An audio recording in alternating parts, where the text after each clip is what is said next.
L'aliénation parentale, c'est pas facile si elle est faite de manière consciente ou inconsciente.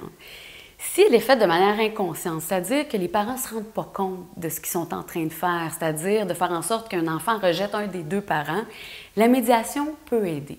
La médiation peut aider parce qu'il y a une tierce personne qui est présente, puis qui est neutre, qui calme le jeu et qui rappelle aux parents quelque chose d'important, c'est le droit fondamental, inaliénable de l'enfant à aimer et à être en relation avec ses deux parents.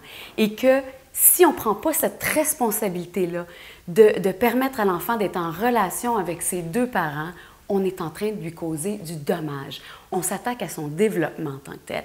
D'avoir une personne neutre qui rappelle aux deux parents cette importance-là pour l'enfant d'être en lien avec ses deux parents, ça peut aider. Maintenant, la médiation a ses limites. C'est-à-dire que dès qu'il y a mauvaise foi d'un des parents, la médiation, ça ne sert pas à grand-chose. Ça va juste servir à peut-être retarder les choses. Par exemple, si on a un parent qui refuse l'accès ou qui ne permet pas ou qui ne facilite pas l'accès à l'enfant, à l'autre parent, il y a urgence. Parce qu'on est en train de briser un lien entre un enfant et un parent. Alors là, il vaut mieux s'adresser aux tribunaux. Puis malheureusement, même si le processus judiciaire est difficile au niveau financier, difficile au niveau émotif, il faut agir.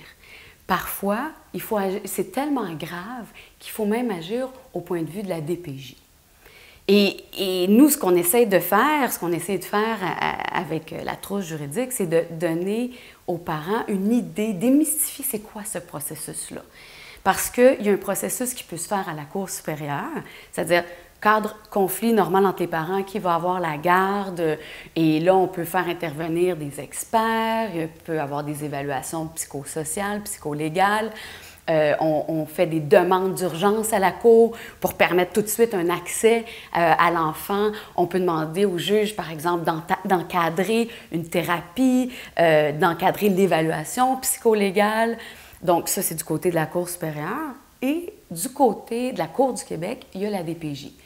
Ça peut être un parent, l'autre parent, ou nous-mêmes comme parents, ou ça peut être un enseignant, un intervenant, un voisin qui se rend compte qu'il y a aliénation parentale, c'est-à-dire qu'un enfant rejette son parent sans aucune raison apparente. Et c'est possible qu'à ce moment-là, la DPJ, la Direction de la protection de la jeunesse, intervienne, vienne évaluer le milieu familial et soit on arrive à une entente avec les parents ou carrément on demande à un juge d'imposer des mesures aux parents. À ce moment-là, on ne peut plus rien faire du côté de la Cour supérieure et c'est le tribunal, c'est la Cour du Québec qui va intervenir dans ce contexte-là.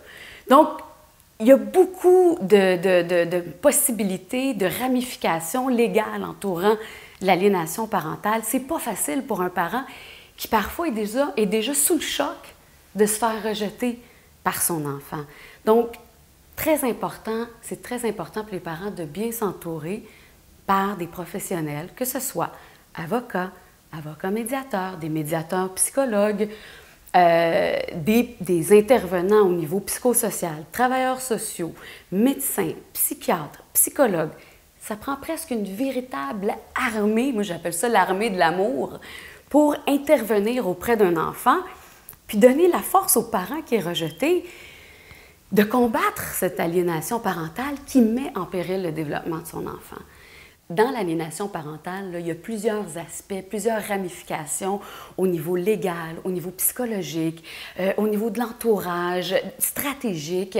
Et on a besoin d'être soutenu là-dedans. Et lorsqu'on va au carrefour aliénation parentale, que ce soit sur le site, que ce soit dans les groupes de discussion, dans les activités proposées par l'organisme, on va trouver ce soutien-là. On va trouver les informations qui vont nous aider à passer au travers de ce processus-là qui est difficile financièrement et surtout émotivement.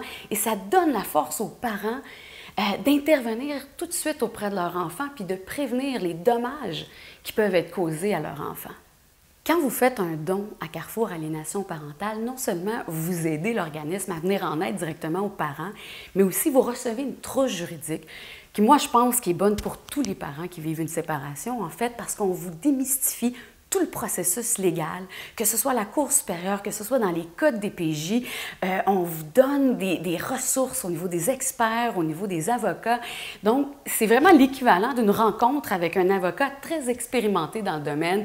Ça vaut vraiment la peine. Puis en plus, on aide l'organisme.